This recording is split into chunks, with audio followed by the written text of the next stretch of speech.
తొందరలో debit card లేకుండా, అదేనండి ఏటీఎం కార్డు లేకుండా అమౌంట్ని మన అకౌంట్లో కానీ లేదంటే వేరే వాళ్ళకి ఎవరికైనా వేయాల్సి ఉంటే వాళ్ళ అకౌంట్లోకి కానీ క్రెడిట్ చేసుకునే సౌకర్యం. డెబిట్ కార్డుతో అవసరం లేకుండా అమౌంట్ని ఈజీగా యూపీఐతోనే మనం క్రెడిట్ చేసే వెసులుబాటు రానుంది. ఇప్పటి వరకు ఏటీఎం సెంటర్స్కి వెళ్తాం కదా, ఏటీఎం దీనికి వెళ్ళినప్పుడు మనం కార్డు కానీ లేదా అకౌంట్ నెంబర్తో కానీ చేసేవాళ్ళం. కానీ ప్రెజెంట్ ఇప్పుడు వెరీ ఈజీ ప్రొసీజర్ రాబోతుంది. యూపీఐ ఐసిడి, ఇంటర్ అపియరబుల్ క్యాష్ డిపాజిట్గా పిలుస్తారు దీన్ని.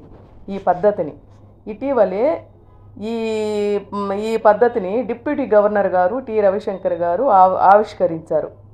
ఇట్లా ఆవిష్కరించారని చెప్పి మనకి ఎన్పిసిఐ ఉంది కదా, నేషనల్ పేమెంట్ కార్పొరేషన్, వాళ్ళు ఈ విధంగా ఆవిష్కరించారని చెప్పి వాళ్ళు ప్రకటించారు కూడా. సో ఈ ఎన్పిసిఐ ప్రకారం మన ఓన్ అకౌంట్స్లోకి కానీ లేదంటే వేరే వాళ్ళకి ఎవరికైనా వేయడానికి కానీ ఈ క్యాష్ని డిపాజిట్ చేయడానికి ఇది అనుకూలమైన పద్ధతి అని అంటున్నారు. కానీ రిజిస్టర్ అయిన మొబైల్ నంబర్లో అనుసంధానమై ఉంటాయి కదా UPI, virtual payment, IFSC code, వీటిలో ఏదో ఒకటి మనం ఎంటర్ చేయాల్సిందే. కాబట్టి మనం ఈ మూడిట్లో ఏదో ఒకటి గుర్తుపెట్టుకో ఉండాలి క్యాష్ క్రెడిట్ చేసుకునేదానికి. ఇది equal to cardless cash withdrawal లాంటిది అనమాట. అంటే కార్డు లేకుండా మనం క్యాష్ విత్డ్రాల్ చేసేవాళ్ళం యోనో యాప్లో క్యూఆర్ కోడ్ ద్వారా, అలా ఉన్నాయి కదా ఫెసిలిటీసు, ఆ టైపులోనే ఇది కూడా కార్డులెస్ క్యాష్ క్రెడిట్ అనమాట. సో ఈ సేవల్ని త్వరలో మనం చూడబోతున్నాం.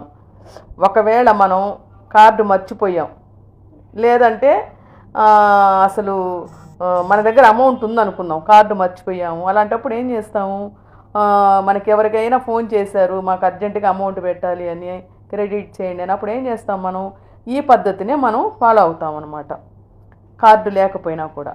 సో ఓకే, ఈ క్రెడిట్ కార్డు ఈ ఏటీఎం కార్డు లేకుండా మనం అకౌంట్లోకి అమౌంట్ పంపిస్తాము.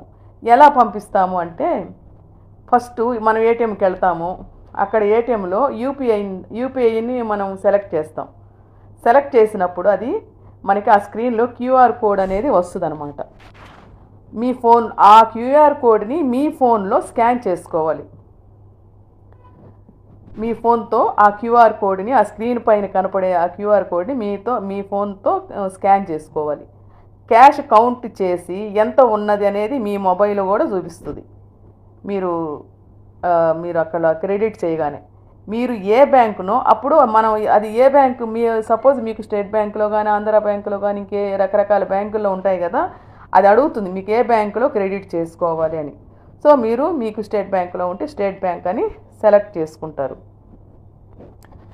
ఇట్లా సెలెక్ట్ చేసుకున్న తర్వాత ఈ మొబైల్ స్కాన్ చేసేటప్పుడే వర్చువల్ అడ్రస్ కానీ ఐఎఫ్ఎస్సి కోడ్ కంపల్సరీగా ఎంటర్ చేయాలి.